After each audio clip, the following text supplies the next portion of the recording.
اس سے نکل آؤ یار، ہمارا دنیا کے سامنے معیار کیا ہے؟ بیٹھو اکیلے، کرو مراقبہ، سوچو تھوڑی دیر، گرو سجدے میں، غور کرو ہمارا رب کی بارگاہ کے اندر روحانی مقام کیا ہے۔ دعا میں لذت ہے، عبادت کا ذوق ہے، تلاوت قرآن کا شوق ہے، کوئی درود و سلام کا ذائقہ ہے۔ کبھی دل کرتا ہے کہ آج کچھ نہیں کرنا، صرف میں نے نفل ہی پڑھنے؟ کچھ صدقات و خیرات کا، سخاوت کا مزاج ہے؟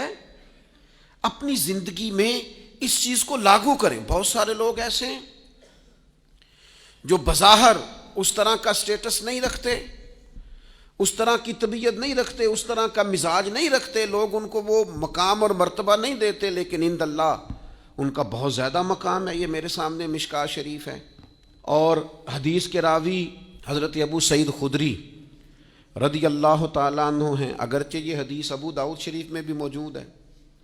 سیدنا ابو سعید خدری رضی اللہ تعالیٰ عنہ فرماتے ہیں، ہم مسجد نبوی شریف میں بیٹھے تھے اور ایک آدمی قرآن مجید پڑھا رہا تھا اور باقی بیٹھ کے سن رہے تھے، اور حالت ایسی تھی کہ بعض لوگوں کے پاس کپڑا بھی پورا وجود ڈھانپنے کو کوئی نہیں تھا،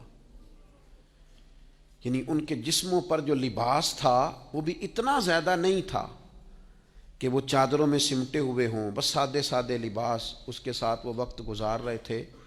ایک آدمی قرآن پڑھا رہا ہے۔ میں قرآن پڑھانے والے لوگوں سے کہا کرتا ہوں، کوئی بڑی گاڑی سے اترے نا کبھی تو پریشان نہ ہو جایا کرو۔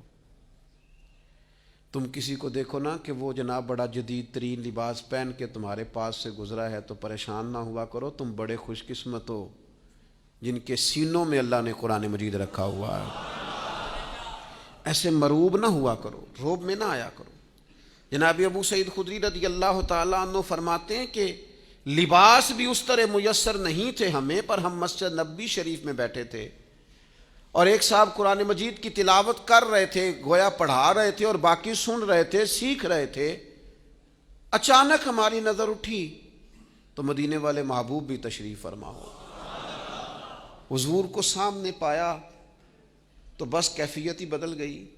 فرماتے ہیں کہ وہ جو تلاوت کر رہے تھے وہ رک گئے، ہم سب اٹھ کے کھڑے ہو گئے، نبی کریم نے ہمیں سلام کہا، اور یہ منظر دیکھیے، کہتے ہیں ہمارے نصیب دیکھو، حضور بھی ہمارے درمیان بیٹھ گئے اور بٹھا کر اپنے محبوب کو اپنے پہلو میں۔ جو لوگ کچھ نہیں نہ کرتے وہ بھی کمال ہی کرتے ہیں، حضور بیچ میں بیٹھ گئے اور اس طرح درمیان میں بیٹھے کہ انگلی کے اشارے سے کہا ہلکا بنا لو۔ کہتے ہم نے ہلکا بنا لیا، اور پھر حضور نے آتے ہی پوچھا کیا کر رہے تھے، حالانکہ دیکھ بھی لیا ہے، کیا کر رہے تھے؟ تو ہم نے عرض کی یا رسول اللہ صلی اللہ تعالی علیہ وسلم، یہ ہمیں قرآن مجید پڑھا رہے تھے، سکھا رہے تھے، سنا رہے تھے، ہم سن رہے تھے۔ حضور نے یہاں لفظ جو ارشاد فرمائے، اگر سینے میں دل ہو تو روح وجد کرتی ہے۔ حضور فرمانے لگے، اللہ کا شکر ہے رب نے میری امت میں ایسے لوگ پیدا کیے ہیں کہ مجھے حکم ہوتا ہے ان کے ساتھ جا کے بیٹھ جاؤ۔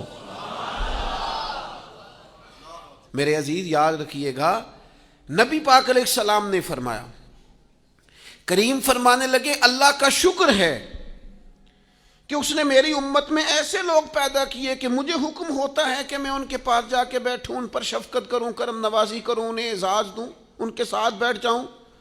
اور پھر حضور فرمانے لگے، اے گروہ مہاجرین اور انصار، اے فقیر لوگو، تمہیں خوشخبری ہو، اللہ قیامت کے دن تمہیں پورا نور عطا فرمائے گا، اور فرمایا تم امیر لوگوں سے آدھا دن پہلے جنت میں چلے جاؤ گے، اور فرمایا وہ آدھا دن 500 سال کا ہوگا، آدھا دن پہلے جنت۔ حالانکہ یہ لوگ وہ تھے جن کے وجود پر لباس پورا نہیں، لیکن جو عند اللہ مقام ہے، جو اللہ کی بارگاہ میں درجہ ہے، جو ان کے روحانی مقامات ہیں، جو اللہ کے حضور اور نبی پاک کی بارگاہ میں انہیں قرب خاص حاصل ہے، وہ اتنا اعلیٰ اور بلند ہے کہ نبی کریم ان کے درمیان آ کے بیٹھ جاتے ہیں۔